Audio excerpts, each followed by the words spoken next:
See, I was imagining something like this happening. X-Men, Animaniacs, and Tiny Toons. I want to see. The 4 shows I was watching. I would like to see Captain Marvel, like crash land, and end up at the monastery where they train Doctor Strange, and then something like this happens where it says years of meditation and enlightenment. Then you see the boobies, and everything is falling apart.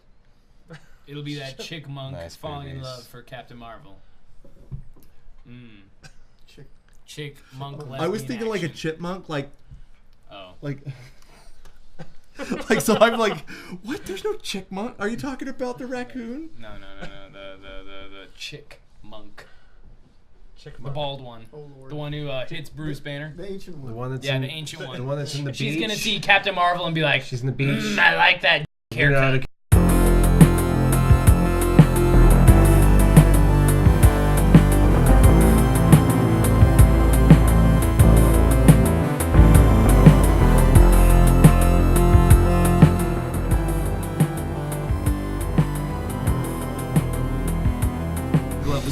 Well, Miss Money Penny, I think we're up against Chief Why does Thanos sound like Sean Connery? Goldfinger, you've at it again. all right. It is inevitable, Goldfinger. Say I'm inevitable. I'll take S words for 200. Anal bum cover. What's the difference between you and a duck with a cold? One's a sick duck, and I can't remember how it goes, but your mother's a whore. You're liking this webpage. It's inevitable. Fanatics of film was inevitable. I feel like fucking Anthony Daniels in this. Maybe try off screen with your other hand. I can line it up. Yeah. I'm sure. Bringing the pieces together for me was inevitable. Me scoring the soundtrack to this whole goddamn orchestra was inevitable.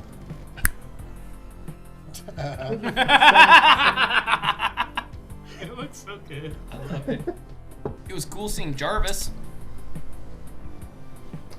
And it was the same Jarvis from Agent Carter. From Agent Carter, which was always very interesting with those two, because you had forgive me, I can't remember that actor's name, but then you had Matthew Bellamy who played Vision. He was Vision, but he was also, of course, your antagonist in the Soy Wars story movie. But he was actually really, I really enjoyed him as Vision, and I actually found myself going, where the hell's Vision? And I had forgotten for a second, and it's like, oh yeah, he needs an Infinity Stone to survive. Yeah. So that's the reason why we haven't seen him yet again at all. I wonder, and I wonder if we will see. They have to return the Infinity Stones to their original place in time. Maybe that's. I hope so, man. That Vision was one of my bigger disappointments of the entire series. That was the worst death out of the. It wasn't even just his death. Infinity it was just Wars the fact movie. that like when he Vision is such. They have freaking Scarlet Witch kill him, and then after the anguish she goes through and the pain he goes through of dying, all of a sudden he's just like, oh no. It just shows how strong Thanos was and what he could just do anything he wanted with the gauntlet. Does anybody remember the trailer that came out for Infinity War? It was literally 6 months before Infinity War came out, and they had major spoilers in it. And it was this weird trailer they were just trying to feel things out, and they're just trying to. It's like, what do you do? What the hell do you do with 18 superheroes and 27 villains or whatever? And I remember. Do you guys remember this? There was a spoiler in it, and it was weird. Vision. They actually pulled the Infinity Stone out, and he was just he was still kind of alive, but he was dead. Trailer. And it was really weird. It was they showed it in the trailer. They showed him pull the Infinity Stone out, and then he was alive but dead still. He was dead and alive at the same time. Anyway, it was, and so that sequence never ended up being in the movie at all. Oh. But it was just something that was a weird thing they were trying out, and it was people were just wondering, whoa, that was really spoilery, and because you see Vision die in the trailer. And it was just weird. Anyway, it was just funny. It was interesting that the trailers for Endgame, that it was pretty much the first 30 minutes of the movie. All the trailer was the first 30 minutes, and the rest on was oh, we're in uncharted territory. Thanks for joining us. This is the Fanatics of Film, and my name is Ben, and I've got a bunch of great cohorts with me. When I first thought of starting this channel, I thought of Ronnie. Ronnie was one of the first guys we had talked about. We wanted to make Star Wars movies, and the guy's been so busy, we haven't had a chance to be on the channel. So welcome, sir. Yay! I'm just glad I was allowed out of my room. Yeah, thank goodness we got you from under the bed. We got you, got you out of the gimp suit, and you can finally eat oatmeal for dinner. So anyway, can I have cinnamon sugar in my oatmeal? Yeah, yeah. Only chocolate chip ice cream, actually. And only if you're good. And of course, two of the badass cohorts that have been with this channel for a long time, making awesome Star Wars videos and awesome videos all together. Thomas and Alex. What up? Yes. The glove speaks for itself. The gauntlet. It's inevitable.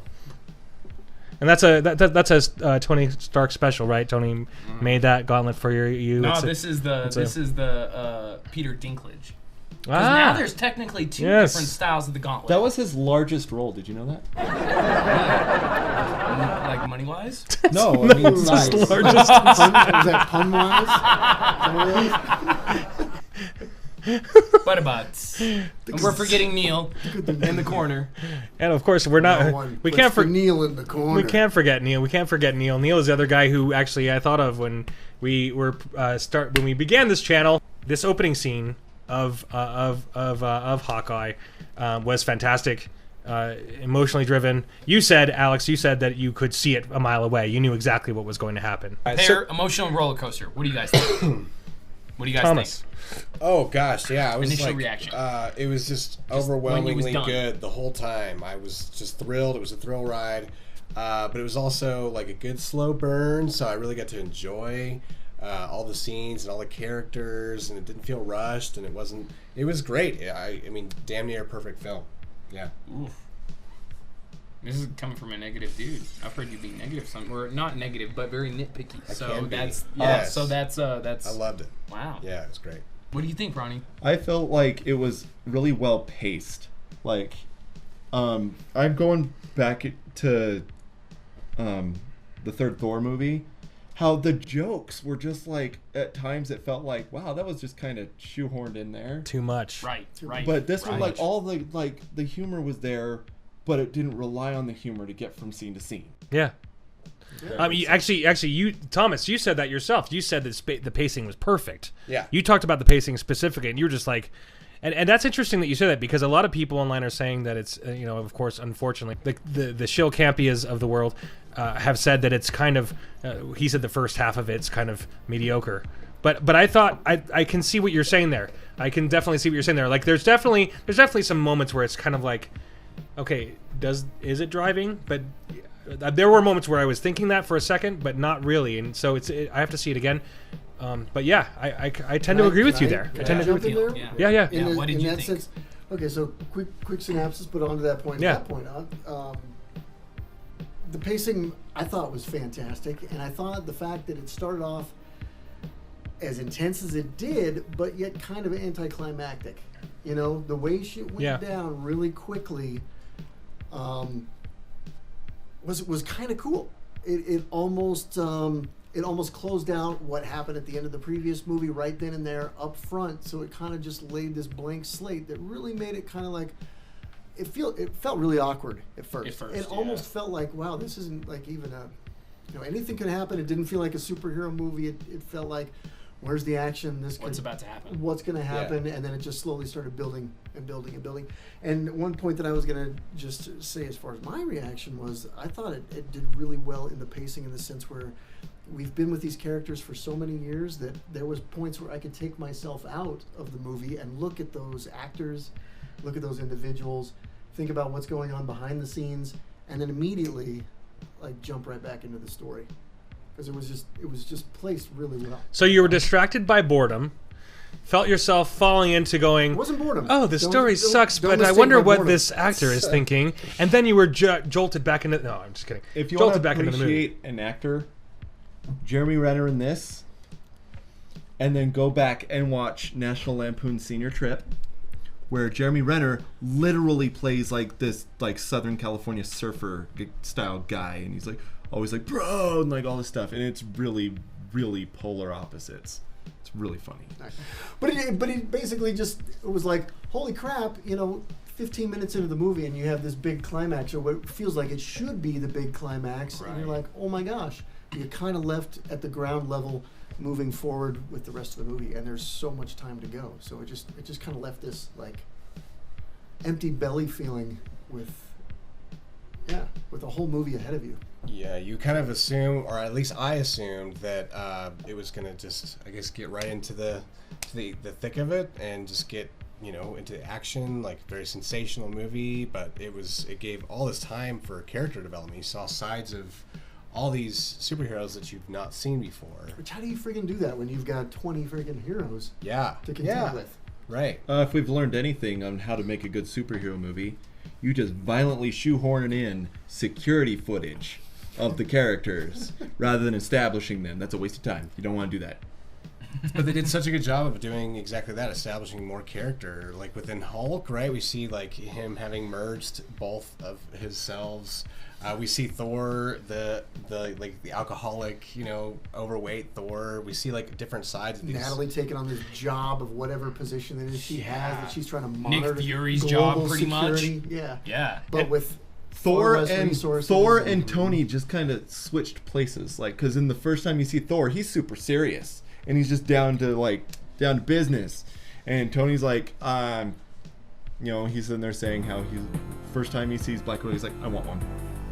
Jokes like that. Millionaire playboy, whatever. Like, Always on the move.